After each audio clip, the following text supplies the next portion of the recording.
Hello students, my name is Virendra Singh, your English teacher. Today's teaching topic is The Necklace. ये chapter 7th है और ये supplementary का chapter है। ये बहुत ही इंटरेस्टिंग स्टोरी है और इस स्टोरी से हमें एक सीख भी मिलती है। वो एक मैसेज के रूप में, एक एसेंस के रूप में सीखने को मिलता है। सबसे पहले ये बताया जाएगा कि इस चैप्टर में द नेकलेस में 3 मोस्ट इम्पॉर्टेंट रोल हैं, यानी 3 इम्पॉर्टेंट करेक्टर हैं जो आपके स्क्रीन पे द नेकलेस और एक स्टोरी दिखाई दे रही है, इंट्रोडक्शन समरी दिखाई दे रही है। मैं इसकी हिंदी नहीं बता रहा हूँ, बल्कि मैं पूरे चैप्टर की हिंदी बता रहा हूँ, पूरे चैप्टर की स्टोरी बता रहा हूँ एज ए स्टोरी टेलर। सबसे पहला करेक्टर मैटिल्डा है, this is the most important and main character. और दूसरा सेकंड करेक्टर है लॉयज़ल। लॉयज़ल कौन है? मैटिल्डा के हस्बैंड हैं। और तीसरा करेक्टर है मैटिल्डा के फ्रेंड्स जो है मैडम फॉरेस्टर्स। इन्हीं 3 के बीच में ये स्टोरी घूमती है। मैटिल्डा एक सुंदर युवती है, बहुत ही गॉर्जियस लेडी है और उसका जन्म इस धरती पर, ऐसा उसका मानना है कि उसका जन्म इस धरती पर ऐश्वर्य जीने के लिए है, लग्जीरियस आइटम्स का इस्तेमाल करने के लिए है। और उसका जन्म इस धरती पे सुख सुविधाओं से संपन्न सारी चीज़ों का उपयोग करने के लिए है, क्योंकि वो बहुत ही ज़्यादा सुंदर है और सुंदर लोगों को मिडिल क्लास या लोअर क्लास में या गरीबी झेलने का अधिकार नहीं होता है, वो तो ऐश्वर्य के लिए जन्म होते हैं। लेकिन ये एक दुर्भाग्य रहता है कि उसकी ऐसी सोची हुई, ऐसी विश उसकी पूरी नहीं हो पाती है और उसकी शादी एक क्लर्क के परिवार में हो जाती है, यानी साधारण से व्यक्ति से उसकी शादी हो जाती है। अब शादी होने के बाद उसके सारे सपने टूट जाते हैं, क्योंकि वो अपने आप को राजकुमारी समझती है और वो एक बड़े घर में, एक बड़े परिवार में शादी करना चाहती थी, एक संपन्न सुखी जीवन व्यतीत करना चाहती थी। लेकिन ऐसा उसके साथ होता नहीं है। जैसा जो सोचता है वैसा कभी कभी नहीं भी होता है ना, इट्स अ डूम, एक दुर्भाग्य की बात है। फिर आगे की स्टोरी ये है उसकी उस जिस घर में उसकी शादी होती है वहाँ आर्थिक समस्याएं, सामाजिक समस्याएं और सभी चीज़ों की अभाव रहता है। जबकि उसकी इच्छा नहीं पूरी होती है तो वो जो है सामाजिक हैसियत से उसे उत्पीड़ित और क्रोधित करती रहती है। उसकी परिस्थितियाँ शादी होने के बाद उसे किस चीज़ों से बहुत ज़्यादा लगाव रहता है, ये किसी क्वेश्चन का आंसर हो सकता है।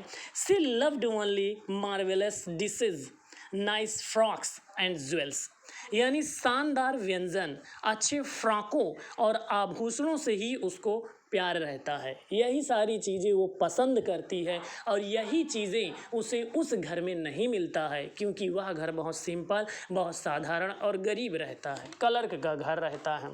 तो उसका ये जीवन जो जी रही इस समय, वो उससे बहुत अनसेटिस्फाइड रहती है, बहुत ही ज़्यादा असंतुष्ट रहती हैं। और उसकी असंतुष्टि का यही कारण है कि वो जो है खुश नहीं रहती है अपने घर से। लेकिन एक शाम को जो है जब उसका हस्बैंड आता है ऑफिस से, तो वो उसके लिए एक उपहार स्वरूप, एक गिफ्ट के रूप में जो है एक पत्र, एक कार्ड पकड़ा देता है। अच्छा, लॉयज़ल ये समझता है कि इस प्रकार के कार्ड से उसकी वाइफ प्रसन्न हो जाती है। दरअसल बात ये जो कार्ड रहता है ये इनविटेशन कार्ड रहता है, और इनविटेशन किस चीज़ का रहता है, कहाँ पर रहता है, ये क्वेश्चन बन सकता है, जिसका आंसर आप लिख सकते हैं जहाँ पर उसका हस्बैंड काम करता है वहाँ के सार्वजनिक शिक्षा मंत्री का एक रात्रि भोज का निमंत्रण था। यानी it was an invitation to dinner organised by the minister of public instruction where her husband worked. सार्वजनिक शिक्षा मंत्री के रात्रि भोज में बुलाया जाता है। अब सार्वजनिक शिक्षा मंत्री हैं तो इसका मतलब यही है कि वहाँ पे बहुत रिच लोग आएंगे, वहाँ पे बहुत पहुँचे हुए लोग आएंगे, बहुत बड़े बड़े लोग आएंगे और इनका परिवार बहुत गरीब है। तो वो कार्ड को उठाकर टेबल पर पटक देती है, मतलब फेंक देती है वो इसलिए फेंक देती है क्योंकि वहाँ पर जाने के लिए अच्छी पोशाक होना चाहिए, ज्वेलरी होनी चाहिए और एक बहुत ही अच्छा जो है ड्रेस होना चाहिए, पोशाक ड्रेस वही बात, ये सारी चीज़ें होनी चाहिए, जबकि इनमें से कुछ भी उसके पास नहीं है। दरअसल बात मैटेलिडा को लगता है कि जब हम वहाँ अगर इनविटेशन मिलता वहाँ जाएं तो पूरे जो है फुल फॉर्म से जाएं, यानी पूरी तल्लीनता से जाएं ताकि लोग हमें नोटिस करें, और गरीबों की तरह वहाँ पहुँच गए तो हमें कोई नोटिस नहीं करेगा, मेरी तरफ कोई देखेगा भी नहीं, मुझसे कोई इंट्रोड्यूस नहीं करेगा, ना मेरे बारे में कोई पूछेगा, तो इस तरह मुझे बहुत इंसल्ट लगेगा। इससे अच्छा ये है कि हम जाएँ ही ना। तो यहाँ पर उसके हस्बैंड लॉयजल की जो प्लानिंग रहती है उसे खुश करने की, वो एक बार फिर से विफल हो जाती है और वो घर में फिर से एक बार अशांति छा जाती है। तो उसका हस्बैंड पूछता है कि तुम्हें तो खुश होना चाहिए, तुम्हें प्रसन्न होना चाहिए, क्योंकि तुम्हें मैंने एक ऐसा इनविटेशन कार्ड दिया जिससे तुम ढेर सारे लोगों से मिल सकती हो, अच्छा खाना खा सकती हो, एक रात का ही समय सही, एक इवनिंग का समय सही, तुम खुश हो सकती हो, तुम्हें इस पर प्रसन्न होना चाहिए। आखिर समस्या किस बात की है, क्या है, क्या तुम इसके बारे में कुछ बता सकती हो? तो वो कहती है कि जो तुमने इनविटेशन कार्ड लाया है मुझे उससे कोई समस्या नहीं है, लेकिन हम वहाँ क्या पहन कर जाएंगे, हमारी स्थिति बहुत अधिक ख़राब है, हम वहाँ कैसे जाएंगे, कैसे जाएंगे मतलब उसने पूछा कि उसे एक अच्छी पोशाक खरीदने के लिए फिर कितने पैसे खर्च करने पड़ेंगे। जैसे कि तुम कहती हो कि तुम्हें एक पोशाक चाहिए, तो पोशाक के लिए तुम्हें कितने पैसे चाहिए, देखो हो सकता है मैं शायद अरेंज कर पाऊँ। तो उसने बताया कि कम से कम नियर अबाउट 400 फ्रैंक की ज़रूरत पड़ेगी। 400 फ्रैंक अगर मिल जाए तो मुझे एक अच्छी पोशाक मिल जाती है। अब इसके सामने एक बड़ी समस्या थी लॉयजल के सामने, क्योंकि एक क्लर्क रहता है, गरीब रहता है, 400 फ्रैंक की व्यवस्था कर पाना इतना भी आसान नहीं रहता है। But you know that student he had saved 400 Franks two by a gun for his hunting parties ना। लॉजल की यहाँ एक इंटरेस्टिंग बात हमें पता चलती है, हो सकता है आपके एग्जामिनेशन में कैरेक्टरिस्टिक्स ऑफ लॉजल पूछ ले, तो लॉजल को शिकार करने का बहुत शौक रहता है और उस शिकार करने के लिए 400 फ्रैंक इकट्ठा करता है अपनी मेहनत से ना, ताकि जब शिकार की पार्टियां हों तो उसमें वो जाए और 400 फ्रैंक की बंदूक खरीदे और वहाँ पर जा सके। मतलब उसने 400 फ्रैंक अपनी शिकार पार्टियों में जाने के लिए एक बंदूक खरीदने के लिए बचा रखे थे, लेकिन वाइफ की इस तरह की डिमांड के बाद उसका ये शौक जो है सैक्रिफाइस हो जाता है और उस 400 फ्रैंक को खर्च कर देता है और बहुत ही बेहतरीन फ्रॉक लेकर आता है, ड्रेस लेकर आता है, जिस ड्रेस को वो पहनती है। अब उस ड्रेस को जब लाता है, वो देखती है तो बहुत खुश हो जाती है, लेकिन उसे एक दुख और सताने लगता है।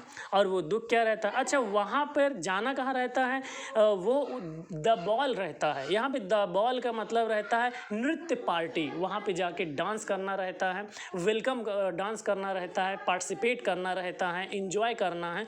तो अब फिर से हस्बैंड पूछता है कि अब तुम्हें क्या समझता है? कहते हैं बहुत अच्छी ड्रेस आ गई, इसको पहनने के बाद निश्चित तौर से मैं बहुत अच्छी लगूंगा। उसका हस्बैंड कहे तुम तो वैसे भी बहुत अच्छी हो, तुम्हारा फेस, तुम्हारा कलर, तुम्हारा जो है इट मीन्स जैसे कि हस्बैंड लोग तारीफ़ करते हैं, लेकिन रियली वो बहुत ब्यूटीफुल लेडी थी, वास्तव में बहुत अच्छी थी। तो तुम्हें तो ज्वेलरी की, पोशाक की कोई ख़ास ज़रूरत ही नहीं है, लेकिन वो नहीं मानती है, कहती एटलीस्ट एक ज्वेलरी तो होनी ही चाहिए।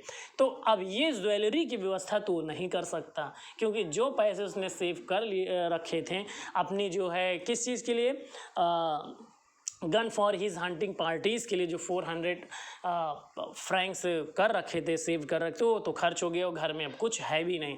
तो अब उसका हस्बैंड जो है, देखिए उसका हस्बैंड बहुत लाइक करता है, लव करता है अपनी आप की, इसलिए हर किसी कीमत पे उसको खुश रखना चाहता है। इसीलिए बहुत कैपेसिटी न होने के बाद भी, क्षमता न होने के बाद भी वो जो है उसकी मदद करता है, हर हाल में खुश रखना चाहता है, उस पार्टी में ले जाना चाहता है। तो अब उसे एक सुझाव सूझता है, किसको सुझाव? लॉयजल को, उसके हस्बैंड को, कि देखो तुम्हारी एक दोस्त है और उसका नाम क्या है दोस्त? उसका नाम मैडम फॉरेस्टियर है। और उसके पास जाओ, उसके बाद निश्चित तौर से कोई बहुत अच्छी डायमंड की ज्वेलरी वगैरह ज़रूर होगी या नेकलेस वगैरह होगा, उससे तुम वो एक दिन के लिए, एक ही दिन की बात है, उससे तुम उधार ले लो और फिर जो है उसे पहन कर चलो और काम होने के तुरंत बाद वापस कर देना। तो ये idea what ever occur from the sides of her husband लॉयजल, this idea is very good for her. ये आइडिया उसको बहुत ही ज़्यादा अच्छा लगता है, तो वो खुश हो जाती है मैटिल्डा, और वो फॉरेस्टर के पास, मैडम फॉरेस्टर के पास जाती है। वो अपनी आप बीती, अपनी कहानी, अपनी व्यथा को सुनाती है। मैडम फॉरेस्टर जो है उसकी बात को समझ जाती है और कहती हैं कि ठीक है, यहाँ बॉक्स रखा है, ढेर सारी ज्वेलरीज़ है, तुम्हें जो पसंद आए ले लो। वो बॉक्स को देखती है, उसे नहीं पसंद आता है। वो कहती कि तुम्हें किस तरह की ज्वेलरी चाहिए। एक दूसरा बॉक्स रहता है, उसमें देखने कहती है, उसमें देखती है तो उसे एक नेकलेस पसंद आ जाता है। नेकलेस का मतलब दोस्तों हार होता है। यहाँ पर हार, जो हार जाता है वही हार, मतलब ऐसा है। तो हार, नेकलेस को वो पसंद करती है। जो मैडम फॉरेस्टर से वो पूछती है कितने ढेर सारे कीमती ज्वेलरीज रखी हुई है और तुम्हें यही पसंद आया, तो कहती नहीं नहीं, मेरा इससे ही काम चल जाएगा और जैसे ही ये पार्टी कंप्लीट हो जाएगी मैं इसे वापस दोबारा कर दूँगी। तो अब वो हार को पहन लेती है, ड्रेस को पहन लेती है और she is really very very beautiful, और वो उस पार्टी में जाती है। अच्छा, एक चीज़ दोस्तों यहाँ और बता दें माय डियर फ्रेंड्स, एक चीज़ मिसिंग हो रही है। उसका हस्बैंड एक और सुझाव देता है। ये कोई क्वेश्चन हो सकता है। वो कहता है कि मिसेस लॉयजल ने उसे सुझाव दिया कि वह कुछ प्राकृतिक फूलों को भी पहन सकती है। मतलब जो फ्लावर्स होते हैं, उस फ्लावर्स का जो है ज्वेलरीज बना के पहन ले, नया फैशन हो जाएगा, नई डिज़ाइन हो जाएगा, लोग बहुत जो है अट्रैक्ट हो जाएंगे, कंपेलिंग अट्रैक्ट हो जाएगा। लेकिन वो इसे नेगलेक्ट कर देती, कहती ये बहुत ऑड लगेगा, सबसे डिफरेंट लगेगा और मैं ऐसा नहीं कर सकती हूँ। तो ये सुझाव उसका भी नकार देती है। लेकिन जो मैडम फॉरेस्टर्स के पास जाने वाला सुझाव वो उसे एक्सेप्ट करके हार उसे जाकर ले लेती है। अब पार्टी बहुत ज़्यादा सक्सेसफुल रहती है। क्यों सक्सेसफुल रहती है? क्योंकि सभी उसको नोटिस करते हैं। वहाँ जितने भी जेंट्स रहते हैं उसके पास आते हैं, अपने आप को इंट्रोड्यूस कराते हैं, उससे उसका हाल चाल पूछते हैं, डांस करते हैं सब मिलकर साथ में, ठीक है। और पार्टी बहुत सक्सेसफुल रहती है। उसे लगता है कि इस पूरी पार्टी में सबसे मैं अलग हूँ, सबसे डिफरेंट हूँ, सबसे खूबसूरत हूँ, रहती भी है ना। और ऐसी ज्वेलरीज और पोशाक आने के बाद हर किसी की नज़रें उसकी तरफ ही चली जाती है। वो इस बात को नोटिस करती है, वो अपनी इम्पोर्टेंस समझती है, ठीक है। तो पार्टी जब हो जाती है, लेट नाइट हो जाता है, सभी अपने वाइफ के साथ जाने लगते हैं। तो उसी समय जो है लॉयजर भी आता है और उसे एक कर्टेन या ब्लैंकेट टाइप का उसके ऊपर ढकने का, ओढ़ाने का, मतलब जैसे पीछे से ढक दिया जाता है ना, कंधे पर रख दिया जाता है, सॉल टाइप का रखता है। लेकिन वो तुरंत मना कर देती है। मना करने का रीज़न यही रहता है, वो कहती है कि वो सोचती है कि इतना महंगा, इतना कीमती मैंने पोशाक पहने हैं, ज्वेलरी पहनी है ना, मैं इतने ब्यूटीफुल दिख रहा, अब ये ऑकवर्ड सा ना, ये सैडी सा कर्टेन मेरे ऊपर ढक देंगे तो मेरी सुंदरता ढक जाएगी, ठीक है। तो वो मना करता है। अच्छा, वो ऐसा करता है कि वो ठंड बढ़ती जाती है, ठंड का समय रहता है, इसलिए वो ऐसा करता है। फिर दोनों बाहर निकल आते हैं उस नृत्य पार्टी से, क्योंकि पार्टी समाप्त हो जाती है। लगभग सभी लोग अपनी अपनी वाइफ के साथ वापस घर की ओर चले जाते हैं। वो बहुत खुश रहती, बाहर निकलती, वो उसे कहती कोई वैगन या कोई गाड़ी बुला लेते हैं, उससे चलते हैं। तो वो मना कर देती है। मना करने का रीज़न क्या रहता है? मना करने का मेन रीज़न यही रहता है क्योंकि वो जानती है कि अगर कोई टैक्सी, वैगन, गाड़ी ऐसा कुछ बुलाएंगे तो सब लोग ये समझ जाएंगे, अरे ये तो गरीब लोग हैं, बेकार, अच्छे लोग नहीं। वो ऐसा सोचती है। उसकी जो टेंडेंसी है वो, तो वो उसका जो विचार है बहुत हाई लेवल का है, बहुत हाई प्रोफाइल लेवल का है, बहुत बनावटी है ना। और उसी लाइफ में वो जीती। आज उसे एक मौका मिल गया उस जीवन में जीने को, जो आर्टिफिशियल, जो कृत्रिम लाइफ है ना, रियलिटी से दूर रहकर जीने की उसे एक मौका मिल गया। तो वो मना कर देती। मना करने की वजह से कुछ देर पैदल चलना पड़ता है, जिसकी वजह से पैदल चलना पड़ा। बार बार उसका हस्बैंड कहता है कि नहीं, एक गाड़ी कर लेते, लेकिन जब सभी लोग चले जाते हैं, थोड़ा दूर आगे जाती है, जब कोई नहीं दिखता तो फिर एक गाड़ी करते हैं, फिर वापस घर आ जाते हैं। अब वापस घर आते हैं तो फिर वो सोचती है कि अब फिर से कल से वही सड़ी सी लाइफ है और फिर से वही जो है कल से पुअर लाइफ को हम स्ट्रगल करते हुए, फेस करते हुए निकलेंगे, ऐसा वो सोचते हैं। और तभी उसके दिमाग में एक विचार आता है कि इस नेकलेस को उतारने से पहले, ड्रेस चेंज करने से पहले, उधर उसका हस्बैंड भी अपना ड्रेस वगैरह चेंज करता है, ड्रेस चेंज, क्यों ना मैं अपने आप को एक बार फिर से मिरर के सामने देख लूं कि मैं कितनी अधिक सुंदर हूं। ख्वाहिशें हैं उसकी, इच्छाएं हैं जो पूरी हुई है आज, और वो ये सब उतारने से पहले, नेकलेसेस वगैरह ड्रेस चेंज करने से पहले अपने आप को मिरर के सामने देखती, बहुत खुश रहती है। खुशी का ठिकाना नहीं कि वाह कितनी सुंदर हूँ मैं, कितनी अच्छी हूँ मैं। और इस सुंदरता में अचानक भंग हो जाती है उसकी ये सुंदरता, अचानक उसका माइंड पूरी तरह से चेंज हो जाता है और वो चिल्ला उठती है। मतलब एक चिल्लाहट उसके मुख से, उसके मुंह से निकलती है और वो बहुत ज़्यादा परेशान, फ्रस्ट्रेट हो जाती है। लॉयज़र भी नहीं समझ पाता कि अभी तक इतनी खुश थी, अब अचानक क्या हो गया। वो जैसे ही अपनी कोट उतारने के लिए करता, फिर कोट चढ़ा लेता है और दौड़ कर उसके पास आता है कि अब जो है ये क्या हो गया। और वो अपना हाथ, यानी मैटिल्डा अपना हाथ अपने गर्दन पे रखती है और कहती ओ, बहुत ज़्यादा दुख प्रकट करती हूँ क्योंकि नेकलेस उसकी गर्दन से कहीं गिर गया होता है या चोरी हो जाता है और उसे पता ही नहीं चलता है। दोनों बहुत ही रेस्टलेस हो जाते हैं, दोनों का पूरा उत्साह ठंडा हो जाता है, पूरी खुशियाँ गायब हो जाती है। अब लॉयज़र, उसका हस्बैंड जो है, रास्ते पर सड़क पर जाकर देखता है। अच्छा, उस गाड़ी का नंबर वगैरह तो उसे याद नहीं रहता है कि उस गाड़ी में जाके देख लिया, उससे ढूंढें, पूरा रास्ता तय कर लेता है। बहुत ढूंढते हैं और उसके बाद वो पुलिस में भी बताते हैं, कैब में भी बताते हैं ना। उन्हें 2-4 दिन बहुत उम्मीद लगा के रखते हैं, कहीं ना विज्ञापन तक निकालते हैं, एडवर्टीजमेंट तक निकालते हैं, चारों तरफ इन्फॉर्म कर देते हैं, हर जगह बताते हैं, परिचय कराते हैं और ढूंढते हैं। लेकिन उन्हें सप्ताह के अंत तक जब कोई जानकारी नहीं मिलती तो उनकी सारी उम्मीदें टूट जाती है और इस तरह वो बहुत ज़्यादा दुखी हो जाते हैं कि अब उन्हें नहीं मिलेगा ये चीज़, और वो बर्बाद हो जाते हैं। बर्बाद इसलिए हो जाते हैं कि एक दुकान मिलती है, वहाँ पे वो लोग इस चीज़ को पता करते हैं कि उस हीरे की जो नेकलेस वो मैडम फॉरेस्टर के घर से लाए थे, उसकी कीमत क्या है। तो उसकी कीमत रहती है 40,000 फ्रैंक। 40,000 फ्रैंक उसकी कीमत रहती 40,000 फ्रैंक उसकी कीमत रहती है। और इतना पैसा वो किसी भी कीमत पर सबमिट नहीं कर सकते हैं क्योंकि इनकी स्थिति आप जानते हैं।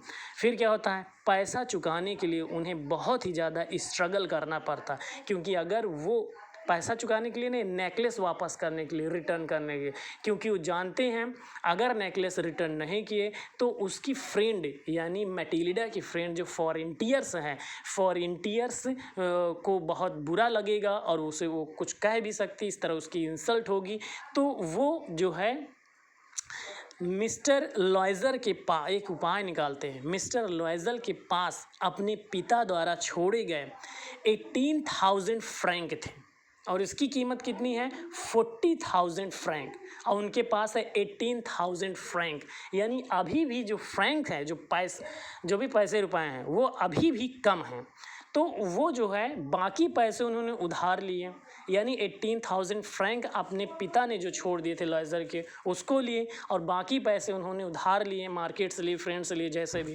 फिर वह उस दुकान पर गए और 36,000 फ्रैंक जमा कराकर उसी प्रकार का हार जो उनसे खो गया था प्राप्त कर लिया। यानी 40,000 फ्रैंक का हार था, किसी तरह मोल भाव किया, रिक्वेस्ट किया, तो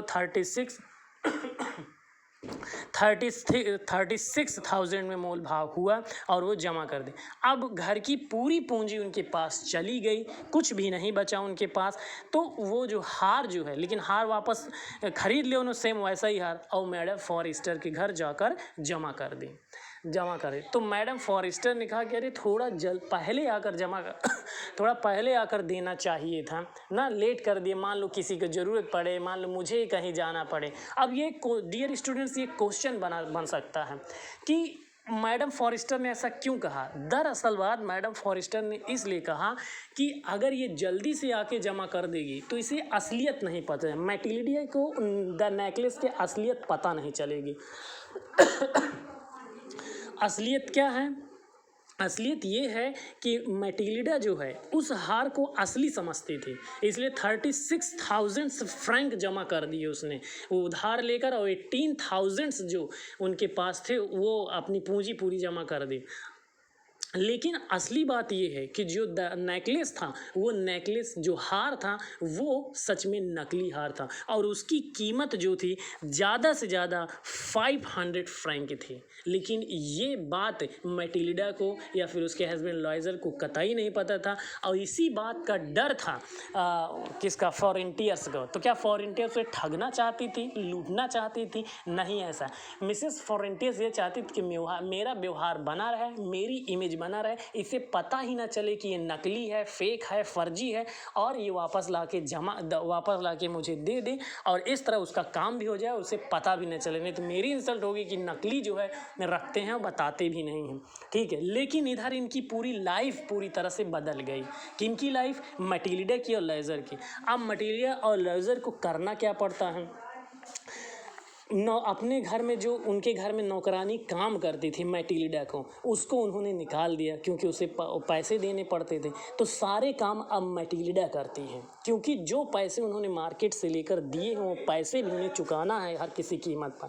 अब वो जो है बर्तन और कपड़े मैटिल्डा खुद धोती हैं, घर का सारा काम मैटिल्डा खुद करती है। किसी क्वेश्चन का आंसर हो सकता है कि ऐसी परिस्थिति पड़ने पे मैटिल्डा के जीवन में क्या प्रभाव पड़ा।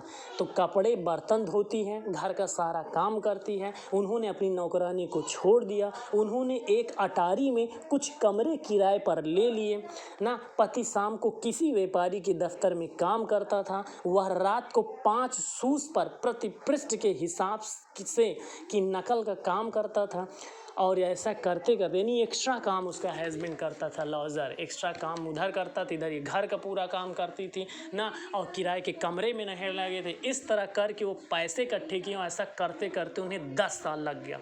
तो 10 साल में वो पैसे इकट्ठे करके जिनसे कर्ज लिए के कर्ज के रूप में, उधार के रूप में सभी चुका दिए।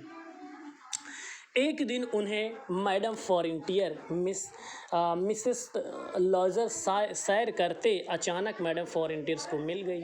मैडम फॉरेंटियर अपनी सहेली को पहचाने, क्यों नहीं पहचान पाई? क्योंकि काम करते हुए, गरीबी झेलते हुए, आधा पेट खाना खाते हुए उसकी तकदीर और तस्वीर सब बदल गई थी, इसलिए वो पहचान नहीं पाए। लेकिन मैटिल्डा ने जब उसे देखा फॉरेंटियर को, तो उसने कहा आपकी वजह से हमारी पूरी ज़िंदगी बर्बाद हो गई। उस हीरे की वजह से, यानी हार, उस हार की वजह से लोग हार गए थे, हार का नाम ही हार है, बदल गई। तो मैडम फॉरेस्टर उसे याद दिलाई कि वह हार तो उसने उसे समय पर लौटा ही दिया था। मिसेस लॉसन ने फिर सारी कहानी सुनाई। उसने उन्हें यह भी बताया कि उन्हें खोए हुए हार के बदले दूसरा हार देने के लिए उसे किन किन परेशानियों से, किन किन परिस्थितियों से, किन किन मुसीबतों से क्या क्या काम करना पड़ा और सारा जीवन वो हीरो के उस हार की वजह से दयनीय हो गया, यानी उनका बर्बाद हो गया। फिर मैडम फॉरेस्टियर ने सहानुभूति दिखाई और उत्तर दिया, और जो उत्तर दिया वो उत्तर सुनने के बाद किसी के भी दिलो दिमाग में गहरा छाप पड़ जाएगा। मैडम फॉरेस्टियर ने कहा, ओहो मेरी प्यारी फ्रेंड्स, माय डियर फ्रेंड्स, बेचारी, वो हीरे के हार तो नकली थे और उसकी अधिकतम कीमत सिर्फ 500 थे। डियर स्टूडेंट्स, अगर यही बात मैटिल्डा को पहले पता होती तो उन्हें इतनी मेहनत क्यों करनी पड़ती। लेकिन हमें इस कहानी से एक सीख मिलती है कि जितना चद्दर हो उतना ही पैर फैलाया जाए। अपनी इच्छाओं को, अपनी विशेष को हमेशा अपने कंट्रोल में रखा जाए और उतनी ही कोशिश की जाए, उतना ही कोशिश करें जितना आपके अंदर कैपेसिटी हो। बहुत ज़्यादा इच्छाएं रखने से, बहुत ज़्यादा लालच रखने से हमेशा परिस्थितियां ही आपके अगेंस्ट खड़ी हो जाएगी, जिसकी वजह से दोनों को कड़ी मेहनत करना पड़ा। मैटिल्डा की सिर्फ इच्छाओं ने मैटिल्डा को इतना परेशान कर दिया। Thank you so much.